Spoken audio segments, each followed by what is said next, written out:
তাহলে সুদ খাওয়া যাবে কি যাবে না? সুদ খাওয়া যাবে? তো সমাজে সুদখোর আছে না নাই? আসলে কোন আছে না নাই? এই সুদখোরের কারণে হয়তো আজকে আপনার এই জমিনে বৃষ্টি হইতেছে না। আল্লাহ রাব্বুল আলামিন বলেন যে তোমাদের গুনাহের কারণে আমি বৃষ্টি বন্ধ করে দেই, কিন্তু মাঝে মাঝে বৃষ্টি দেই, এটা কিন্তু তোমাদের জন্য বৃষ্টি দেই না। এই বৃষ্টিটা দেই হলো আমার যে সমস্ত পানির দ্বারা চলে, অর্থাৎ জলহস্তি আছে, ব্যাঙ আছে, মাছ আছে, এই প্রাণীগুলো কষ্ট পাইতেছে। এই প্রাণীর দিকে তাকায়া, এই সমস্ত মাখলুকদের দিকে তাকায়া আমি আল্লাহ রাব্বুল আলামিন জমিনে পানি বর্ষণ করি। তোমাদের গুনাহের কারণে তোমাদেরকে পানি আমি দিতে মন চায় না, কিন্তু এই প্রাণীকুলের জন্য আমি কিন্তু বৃষ্টি মাঝে মাঝে দেই। আল্লাহ রাব্বুল আলামিন বলেন ফায়াগফিরু লিমান ইয়াশা। আল্লাহ রাব্বুল আলামিন বলেন ফাকুল তাস্তাগফিরু রাব্বাকুম ইন্নাহু কানা গফফারা। আল্লাহ রাব্বুল আলামিন বলেন যে তোমরা তওবা করো, তোমরা আল্লাহ রাব্বুল আলামিনের কাছে তওবা করো। ইন্নাহু কানা গফফারা, তিনি তো সবচাইতে বড় ক্ষমাশীল। তিনি কি? সবচাইতে বড় ক্ষমাশীল। যদি ক্ষমা চাও, এরপরে আল্লাহ রাব্বুল আলামিন বলেন ইরসিলিস সামা আলাইকুম মিদরারা, তিনি আকাশ থেকে তোমাদের উপরে প্রচুর বৃষ্টি বর্ষণ করবে। সুবহানাল্লাহ। আরে কথা কয় না সুবহানাল্লাহ কম না কে? এই বুঝছেন কি কইছিলাম? আল্লাহ বলেন ফাকুল তাস্তাগফিরু রাব্বাকুম, তোমরা আল্লাহ রাব্বুল আলামিনের কাছে ক্ষমা প্রার্থনা করো, ক্ষমা চাও। ইন্নাহু কানা গফফারা, তিনি বড় ক্ষমাশীল। এরপর আল্লাহ রাব্বুল আলামিন বলেন ইরসিলিস সামা আলাইকুম মিদরারা, আল্লাহ বলেন তিনি আকাশ থেকে তোমাদের উপরে প্রচুর বৃষ্টি অবতরণ করবেন যদি তোমরা কি করো? তওবা করো। কি বলেছেন? যদি তওবা করো তাহলে তিনি তোমাদেরকে বৃষ্টি দান করবেন। তাহলে বৃষ্টি যদি আমরা পাইতে চাই আমাদেরকে কি করতে হবে? তওবা করতে হবে। এরপরে আয়াতে আল্লাহ রাব্বুল আলামিন বলেন ওয়াইমদিদকুম বিআমওয়ালিন ওয়া বানিনা ওয়া ইয়াজআল লাকুম জান্নাতিন ওয়া ইয়াজআল লাকুম আনহারা। যদি তোমরা তওবা করো, শুধু বৃষ্টি দেব না, শুধু বৃষ্টি দেব না, এবং তোমাদের ধন সম্পদ সন্তান সন্ততির উন্নতি দান করব। সুবহানাল্লাহ বলেন। কি সুবহানাল্লাহ জোরে কইতে কি মুখে ব্যথা করে নাকি? বলছে যে যদি তোমরা তওবা করো, ফাকুল তাস্তাগফিরু, তোমরা আল্লাহ রাব্বুল আলামিনের কাছে তওবা করো। যদি তওবা করো তাহলে বলতেছেন উনি তো তোমাদেরকে ক্ষমা করে দিবেন এবং আসমান থেকে বৃষ্টি দিবেন। শুধু বৃষ্টি দিয়ে থামবেন না, তিনি তোমার সন্তান সন্ততি সম্পদ যা কিছু আছে এর ভিতরে আল্লাহ রাব্বুল আলামিন উন্নতি দান করবেন এবং তোমাদেরকে জান্নাত দান করবেন, যে জান্নাতের নিচে নহর প্রবাহিত হয়, নদী প্রবাহিত হয়। সুবহানাল্লাহ। এমন তওবা করতে হবে। মুসা আলাইহিস সালাম তার উম্মতদেরকে নিয়ে ইস্তিসকার নামাজ পড়ার জন্য ময়দানে উপস্থিত হয়েছে। ইমাম হযরত মুসা আলাইহিস সালাম তার উম্মতদেরকে নিয়ে ইস্তিসকার নামাজ পড়ার জন্য ময়দানে উপস্থিত হয়ে ইস্তিসকার নামাজ পড়ে হযরত মুসা পয়গম্বর আল্লাহর কাছে দোয়া করতেছেন বৃষ্টির জন্য, কিন্তু বৃষ্টি হয় না। আল্লাহ রাব্বুল আলামিনের কাছে হযরত মুসা আলাইহিস সালাম বলেন ওগো আল্লাহ, আমি পয়গম্বর, আমি আপনার নবী, আমার দোয়া কি আপনি কবুল করবেন না? আপনি কি বৃষ্টি দিবেন না? তো আল্লাহ তাআলা জানায় দেয় মুসা, তোমার এই মজলিসের ভিতরে এমন একটা কমবখ্ত আছে যে সুদীর্ঘ 40 বছর ধরে গুনাহ করতেছে, তার জন্য আমি আসমানের বারিশ বন্ধ করে দিয়েছি। নাউজুবিল্লাহ বলেন। আমি তার জন্য আসমানের বারিশ বন্ধ করে দিয়েছি। ওগো মুসা, এরকম যদি হাজারো সালাতুল ইস্তিসকা পড়ো তবু আমি বৃষ্টি দেব না। তুমি একটা কাজ করো, তুমি এই গুনাহগারকে এই ময়দান থেকে বের করে দাও, যদি এখান থেকে বের করে দাও তাহলে আমি বৃষ্টি দেব। তো হযরত মুসা আলাইহিস সালাম উঁচা জায়গায় উঠে এলান করলেন, এখানে এমন একটা কম বক্তাছো যে সুদীর্ঘ 40 বছর ধরে গুনাহ করতেছো, সুদীর্ঘ 40 বছর ধরে আল্লাহ নাফরমানি করতেছো, তোর কারণে আল্লাহ আসমানের বারিশ বন্ধ করে দিছে, তোর কারণে আল্লাহ বৃষ্টি বন্ধ করে দিছে। ওই নাফরমান, তুই এখান থেকে চলে যা, তুই আল্লাহর বান্দাদেরকে কষ্ট দিস না, তোর কারণে আল্লাহর বান্দারা কষ্ট পাইতেছে, এখান থেকে বিদায় হয়ে চলে যা। যদি এখান থেকে বের না হও আমি আল্লাহর কাছ থেকে ঠিকানা নিয়ে নাম নিয়ে কিন্তু তোমাকে ঘাড়ে ধরে বের করে দেব। তো হঠাৎ করে হযরত মুসা আলাইহিস সালাম এরকম এলান করতেছেন, তো হঠাৎ করে দেখে হযরত মুসা আলাইহিস সালাম খেয়াল করে দেখে আকাশে তাদের মাথার উপরে একটা মেঘের একটা ছায়াকুণ্ড এসে ঝরঝর করে বৃষ্টি পড়া শুরু করছে। সুবহানাল্লাহ।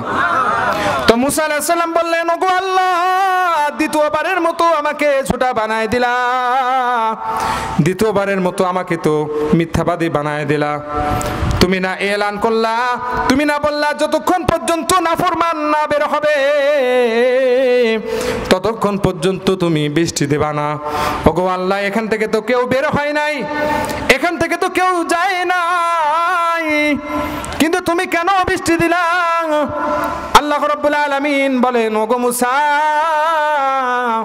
আমি তো রহমান শান নিয়ে বান্দাদের জন্য বসে আছি। মুসা, ও মুসা, আমি তো আমার বান্দার জন্য আমি সহজ, আমি তো আমার বান্দার জন্য গফফার সাত্তার নাম নিয়ে বসে আছি। তুমি যখন এলান করছো কোনো আওয়াজ হয় নাই, আমার এই গুনাহগার বান্দাটা কোনো আওয়াজ করে নাই, দিলে দিলে অন্তরে অন্তরে আমি রব্বুল আলামিনের কাছে দোয়া করতেছে, তওবা করতেছে। ওগো আল্লাহ, তোমার এই বান্দাটাকে যদি এখান থেকে বের করে দাও, এর চাইতে বড় শরম, এর চাইতে বড় লজ্জার কি আছে গো আল্লাহ? আমি দিল থেকে তওবা করতেছি আল্লাহ। জোরেও কান্না করতে পারে না, যদি জোরে কান্না করে মানুষ বুঝতে পারবে, শুধু অন্তরে অন্তরে এই কথাগুলো চিন্তা করতেছে, করতে করতে তার এমন একটা তওবা হয়ে গেছে, আমি যার কারণে আসমানের বারিশকে বন্ধ করে দিছিলাম, আবার তার কারণে আবার জমিনে বৃষ্টি দিয়েছি। সুবহানাল্লাহ। দেখেন তওবার দাম আছে না নাই? জোরে কোন তওবার দাম আছে না নাই? আল্লাহ রাসূল সাল্লাল্লাহু আলাইহি ওয়াসাল্লাম বুখারী শরীফের হাদিসে পাকের মধ্যে বলেন, আমি পয়গম্বর প্রতিদিন 100 বার করে তওবা করি। কয়শো বার? জোরে কোন কয়শো বার করে তওবা করে? নবীজির কি কোনো গুনাহ ছিল নাকি? কেন তওবা করতেন? উনি এই জন্য তওবা করছেন যে উম্মতরা হাজার হাজার গুনাহ করবে, এই গুনাহ থেকে কেমনে তওবা করতে হয়, কেমনে আল্লাহর কাছে মাপ চাইতে হয়, এটা শেখানোর জন্য আল্লাহ রাসূল সাল্লাল্লাহু আলাইহি সাল্লাম প্রতিদিন 100 বার করে তওবা করতেন। সুবহানাল্লাহ। তওবা করেই মারা যেতে হবে। তওবা ছাড়া যদি মারা যান তাহলে আপনার কবর ভয়ঙ্কর। তওবা ছাড়া যদি মারা যান আপনার হাসর ভয়ঙ্কর। তওবা ছাড়া যদি মারা যান আপনার মিজান ভয়ঙ্কর। কারণ মিজান এমন একটি পাল্লা, যে পাল্লাটা আপনি ভরতে পারবেন না, যে পাল্লাটা ভরার জন্য আপনাকে খালেস দিলে যে ইবাদতটা আছে, ইখলাস যুক্ত যে ইবাদতটা, এই ইবাদত করতে হবে।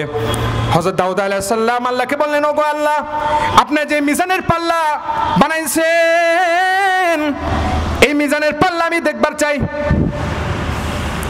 আল্লাহ তাআলা দাউদ আলাইহিস সালামকে মিজানের পাল্লা দেখানোর সাথে সাথে দাউদ আলাইহিস সালাম অজ্ঞান হয়ে পড়ে গেছে।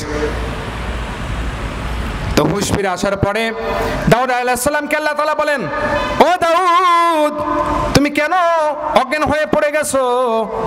দাউদ আলাইহিস সালাম বলে, ওগো আল্লাহ, এই এত বড় মিজানের পাল্লা, একটা পাল্লা দুনিয়ার সমান, এই পাল্লা আমার উম্মতেরা কেমনে নেকি দিয়া ভরবে?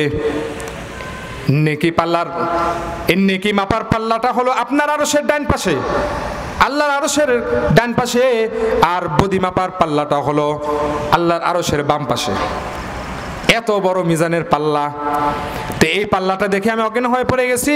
তো আল্লাহ তাআলা হযরত দাউদ আলাইহিস সালামকে বলেন, ও দাউদ, আমার কিছু কিছু বান্দার একটা খেজুরের সাদকাও এই মিজানের পাল্লা বহন করতে পারবে না। সুবহানাল্লাহ।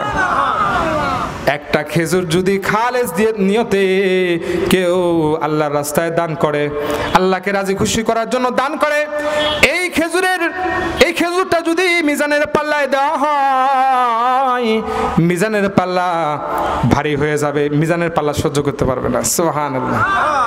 এই জন্য আমাদেরকে, আমাদের জীবনে তো গুনাহ আছে, গুনাহ তওবা করে এরপর কবরে যাইতে হবে। ফিনিশিং, একবারে শেষ। আজানের সময় হয়ে গেছে, আজানের সময় হয়ে গেছে, একেবারে 2-1 মিনিটের ভিতরেই ফিনিশিং দিয়ে দেব। আমাদের জীবনে গুনাহ আছে, তওবা ছাড়া তো যদি যাই তাহলে তো খবর আছে। ওয়াইল নামক যুবক, দুজকে আমাদেরকে যেতে হবে। 7ম নাম্বার দুজক হলো ওয়াইল নামক দুজক। জাহান্নামের রক্ষী মালিককে যখন জিজ্ঞাসা করা হলো, আল্লাহ রাসূল মেরাজে গিয়ে জিজ্ঞেস করলেন, আমার উম্মতেরা কোন জাহান্নামে যাবে? আল্লাহ রাসূল এটা ভাবতেন না যে উনার উম্মত জাহান্নামে যাবে, কিন্তু 7ম নাম্বারে ফেরেশতা মালিক বলতেছে, ইয়া রাসূলুল্লাহ, 7ম নাম্বারে আপনার উম্মতেরা যাবে। আল্লাহ রাসূলের চেহারা মোবারক একেবারে মনিল হয়ে গেছে যে আমার উম্মত জাহান্নামে যাবে। কিন্তু আল্লাহ রাসূলকে আবার আশার বাণী শোনাইতেছে, ওগো আল্লাহর নবী, যদি আপনার উম্মত সারা জীবন গুনাহ করে, পাহাড়কে পাহাড় গুনাহ করে, গুনাহ করতে করতে জীবন শেষ, কিন্তু মৃত্যুর আগ দিয়ে যদি সে তওবা করে আসতে পারে, তাহলে আল্লাহ তাকে জাহান্নামে দিবে না। সুবহানাল্লাহ। কারণ তওবা ছাড়া যদি মারা যান, কবর ভয়ঙ্কর। কবর কেমন ভয়ঙ্কর! দুনিয়ার মানুষ যদি কবরের আযাব দেখতো, তাদের আত্মীয় স্বজনকে কবরে নামাইতো না। যদি কবরে আযাব কোনো মানুষ দেখতো, তার পিতাকে কবরে নামাইতো না। কবরে আযাব যদি কোনো মানুষ দেখতো, তার মাকে কবরে নামাইতো না। কবরে আযাব যদি কোনো মানুষ দেখতো, তাহলে তার আত্মীয় স্বজনকে, নিজের সন্তানকে কেউ কবরে রাখতো না। আজকে আমি নিজে গোসল করতেছি, এমন একটা সময় আসবে আমাকে গোসল করানো হবে। আজকে আমি গায়ে গন্ধ সাবান মাখতেছি, এমন একটা সময় আসবে, একটু দিলের কান দিয়ে শুনুন, এমন একটা সময় আসবে যে আমাকে সাবান দিয়ে গোসল করানো হবে। আজকে আমি নতুন কাপড় পরতেছি, এমন একটা সময় আসবে ওই দিন আমাকে কাফন পরানো হবে। আজকে আমি নিজে আতর গায়ে লাগাইতেছি, সুগন্ধি লাগাইতেছি, কিন্তু এমন একটা সময় আসবে যে আমাকে আমার গায়ে আতর লাগানো হবে। আজকে আমি নামাজ নিজে পড়তেছি, এমন একটা সময় আসবে আমার উপরে নামাজ হবে। ঠিক না বা ঠিক? এই নামাজ হওয়ার পরে যখন কবরে রেখে আসা হবে, দেখেন তো আপনার আশেপাশে কেউ আছে নাকি? আপনার ভাই নাই, ইয়াউমা ইয়াফিরুল মারউ মিন আখি ওয়া উম্মিহি ওয়া আবি ওয়া সাহিবাতিহি ওয়া বানি। আপনার কেউ আপন নাই। কিয়ামতের ময়দানে আপনার ভাইও আপনার পরিচয় দিবে না, আপনার স্ত্রীও আপনার পরিচয় দিবে না। স্ত্রী বলবে, কিসের স্বামী, আমার কোনোদিন বিয়ে হয় নাই। সন্তান পরিচয় দিবে না, সন্তান বলবে আমার বাপ নাই। কিসের বাপ? কেউ কারো পরিচয় দিবে না। এই জন্য আপনার আমল আপনাকেই করতে হবে, আপনার তওবা আপনাকেই করতে হবে। এখন থেকে নিয়ত করেন 5 ওয়াক্ত নামাজ জামাতের সাথে পড়বেন। এখন থেকে নিয়ত করেন আল্লাহ যে ফরজ বিধানগুলো আছে এই বিধানগুলো মানবেন। এখন থেকে নিয়ত করেন আল্লাহ রাসূলের যে সমস্ত সুন্নত আছে সুন্নতগুলো খুঁজে খুঁজে আমল করবেন। এবং বেশি বেশি তওবা করবেন। তওবার মাধ্যমে যে জাতি যে ব্যক্তি বেশি বেশি তওবা করবে, ইস্তেগফার করবে, আল্লাহ তাআলা তাকে এত মর্যাদা বাড়াবে, তার এত মর্যাদা বাড়াবে, সীমাহীন মর্যাদা তার বাড়াবে। 1 মিনিটের একটা কথা, হযরত হাসান বসরি রাহমাতুল্লাহি আলাইহির কাছে একজন ব্যক্তি এসে বলতেছে, ও হাসান বসরি, আল্লাহর ওলি, আমার সন্তান হয় না, একটা আমল শিখিয়ে দেন না। বলছে ইস্তেগফার পড়ো। কেউ এসে বলতেছে, ও আল্লাহর ওলি, আমার সম্পদ দরকার, তো বলতেছে ইস্তেগফারের আমল করো। একজন এসে বলতেছে, ওগো আল্লাহর ওলি, আমার এই অমুক জিনিসটা দরকার, আমার এই মুসিবত কি আমল করলে মুসিবতটা দূর হবে? তো হাসান বসরি রাহমাতুল্লাহি আলাইহি বলেন, তুমি ইস্তেগফারের আমল করো।